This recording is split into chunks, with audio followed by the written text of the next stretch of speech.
Bonjour chères sorcières et sorciers. Bienvenue chez les petits chaudrons et dans cette nouvelle vidéo du mercredi, jour associé à Mercure, planète de la communication et de la fluidité des échanges. Je n'ai pas choisi ce jour innocemment, mais rien n'est fait innocemment chez une sorcière. Les signes des Gémeaux, par exemple, sont gouvernés par cette planète et sont souvent de très bons communicants. Sur cette chaîne, nous nous sommes déjà demandé si nous étions des sorcières. Je vous donnais quelques conseils avant de vous lancer dans votre pratique magique. Et nous avons abordé la base d'un sort qui est la formulation d'intention. Je vous conseille de regarder ces vidéos si vous êtes tout nouveau ici. Fermons cette parenthèse et concentrons-nous sur le sujet d'aujourd'hui, qui est la magie des éléments.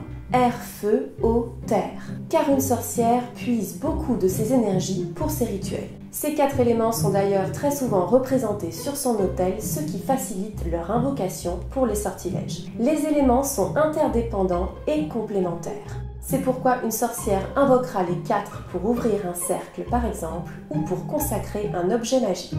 Consacrer un objet au passage est un rituel qui vise à distinguer le matériel magique de celui du quotidien. Je rentrerai au cœur de ce sujet dans une prochaine vidéo, c'est promis. Les 4 éléments sont liés entre eux, oui, mais ont chacun leur particularité. Ils peuvent donc être invoqués individuellement pour une intention précise. Commençons par l'élément air. Il sera représenté à l'est sur votre autel par des petits balais par exemple ou de l'encens. Une vidéo plus détaillée sur la confection de votre autel personnalisé est prévue pour la semaine prochaine. L'élément air est parfait pour les intentions qui visent à l'amélioration de votre perception en général, votre capacité à communiquer, faire passer un message, clarifier une situation. L'air est insaisissable et pourtant il est partout. Il peut déchaîner des tempêtes, claquer des portes. Il représente le changement, la nouveauté, le dynamisme. Si vous voulez faire mieux passer un message au travail par exemple, utilisez cet élément précis lors d'un rituel. Brûlez l'encens et formulez l'intention. Renouvelez les énergies de votre espace de travail en balayant sa surface. Le mieux est encore d'invoquer cet élément à l'extérieur. Lors d'une balade, laissez le vent caresser votre visage et formulez votre intention. L'élément feu est très souvent utilisé, et pour cause, rien de plus facile que d'allumer une bougie. La bougie a été associée à la spiritualité depuis l'Antiquité. Elle exploite le pouvoir de transformation du feu.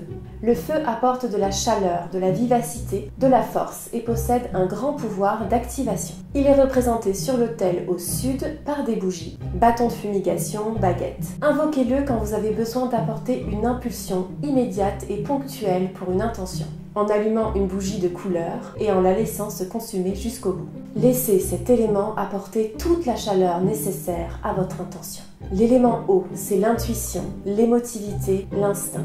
Elle est majoritairement présente dans notre organisme et s'imprègne de toutes nos pensées et nos vibrations. Elle est essentielle à la vie. Elle est représentée à l'ouest sur l'autel par des calices d'eau, des miroirs, des chaudrons.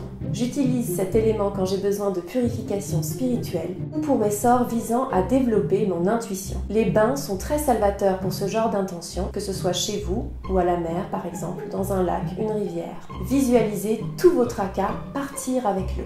Le rituel du verre d'eau par exemple consiste à remplir un verre d'eau. Placez une intention sous ce verre et laissez l'eau se charger toute la nuit de ces mots.